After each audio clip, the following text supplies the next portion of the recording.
Good morning, children.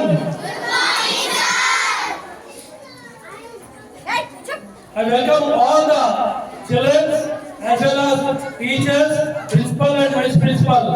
నా యొక్క హృదయపూర్వక నమస్కారం మీ అందరికీ కూడా. మనము ముందుగా ఈ యొక్క రిపబ్లిక్ డే 77th ఈ రోజు మన భారతదేశంలో చేసుకుంటున్నామంటే దీనికి ఒక్కసారి I wish you one and all happy republic day.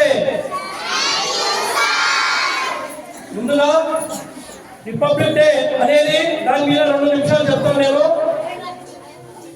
15th August వచ్చాక, స్వతంత్రం వచ్చాక మరి రిపబ్లిక్ డే ఎందుకు చేసుకుంటామో నేను మీకు వివరంగా చెప్తాను.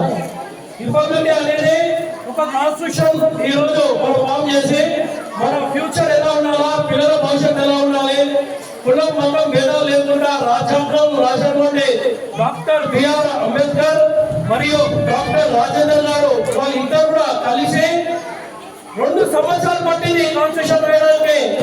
2 సంవత్సరం ఆ రోజులలో మీడియా లేవు, మొబైల్ లేవు, బళ్ళు లేవు, ఇవన్నీ కూడా 2 years లో కంప్లీట్ చేసి మన ప్రభుత్వానికి అందజేయడం జరిగింది.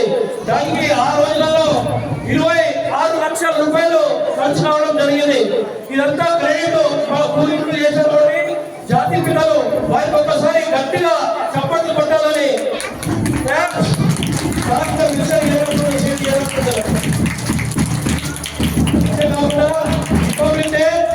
ముందుగా మనం అందరూ బైలాస్ ఏ విధంగా ఉండాలి, ఉపాధ్యాయులు ఏ విధంగా ఉండాలి, పిల్లలు ఏ విధంగా చదువుకోవాలి, క్రిమినల్ ఏ విధంగా ఉండాలి, లాయరు డాక్టరు ఇవన్నీ కూడా వాళ్ళు దృష్టిలో పెట్టుకొని మనం ఒక బైలాస్ తయారు చేసి ఈ రిపబ్లిక్ డే రోజు ముఖ్యంగా వారు రాసినటువంటి కాన్స్టిట్యూషన్ బుక్ని అందజేయడం జరిగింది.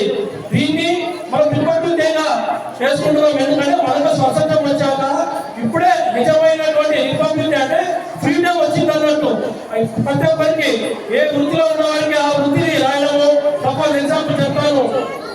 ఇప్పుడు మనకు బట్టలు వచ్చే వాళ్ళు ఉన్నారు, గోపి, అదేవిధంగా చాకలి వారు, మంగళ వారు ఎంత కులంతో చెప్పండి, ఇవన్నీ వృత్తులు. ఆ వృత్తి చేసుకుంటూ వ్యవసాయం చేసిన వ్యక్తులు సంక్రాంతికి వ్యవసాయం చేశారని ఏ విధంగా వాళ్ళు పూజ చేస్తారో అదే విధంగా కులం పూజ ఏ విధంగా ఉంటుందో గుడులు, గోపురాలు, మట్టిలు ఇవన్నీ కూడా ఈ రాజ్యాంగం రాసి చట్టప్రదంగా అన్ని నడుస్తున్నాం. అంటే వాళ్ళు రాసినటువంటి చరిత్ర కోసమే ఈ రోజు ఇక్కడ నిలబడి మాట్లాడుతూ మనం అందరం కూడా ఉపాధ్యాయులు చెప్పింది వింటూ ముందుకెళ్తున్నాం. అంటే ఆ రాజ్యాంగం ప్రకారం మీ అందరి ముందు మరొకసారి తెలియపరుస్తున్నా.